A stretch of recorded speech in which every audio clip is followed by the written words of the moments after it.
Kape tayo guys. May binigay sa akin dito na tupig. Yan, from Nueva Vizcaya.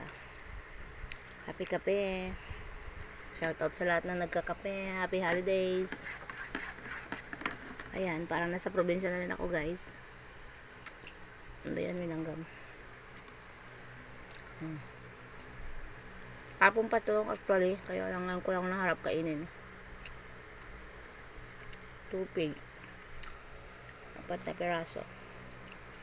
Nakatikim naman ng tupig.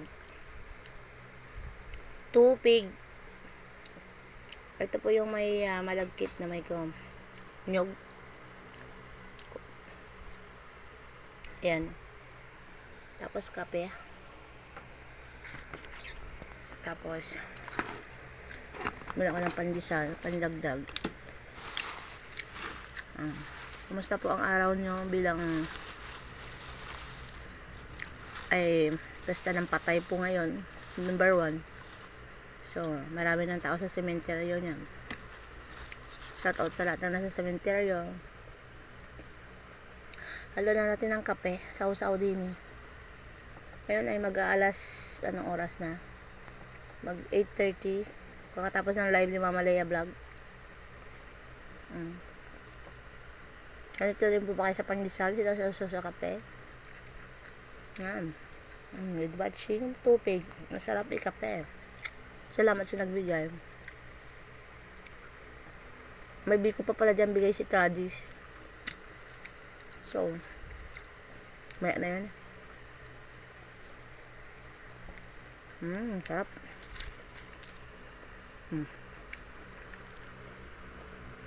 Sino pong mahilig sa tupig dyan?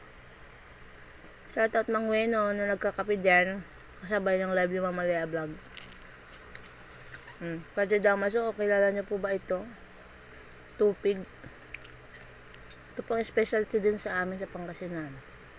Manawag, yan, marami doon. And then sa Kalasyaw naman, Pangasinan, Puto naman. Sa Anda, Pangasinan naman, sa area namin, Binungay naman. Bamboo rice cake ang tawag doon. Yun ang specialty sa amin. So, sana someday madalaw nyo yung mga area na yan para matikman nyo ang mga specialty or delicacies ng or ba't ibang lugar sa Pangasinan. So, samahan nyo po ako sa aking pagkakape. Nagpahilit ako kahapon sila traditional, kaya doon ako naka-live. Hindi ko alam kung rayuman ba to o uric ba itong nararamdaman ko. Hindi ako makalakad ng maayos. Namamaga ang aking pigi.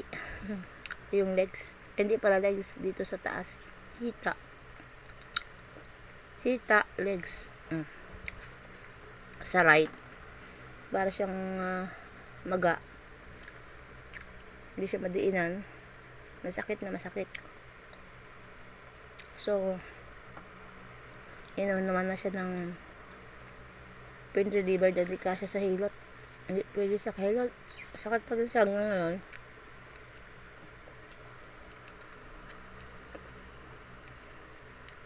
So, happy holidays guys. Thank you for watching. Parang mag-ingat po tayong lahat and God bless. See you on my next one. Bye bye.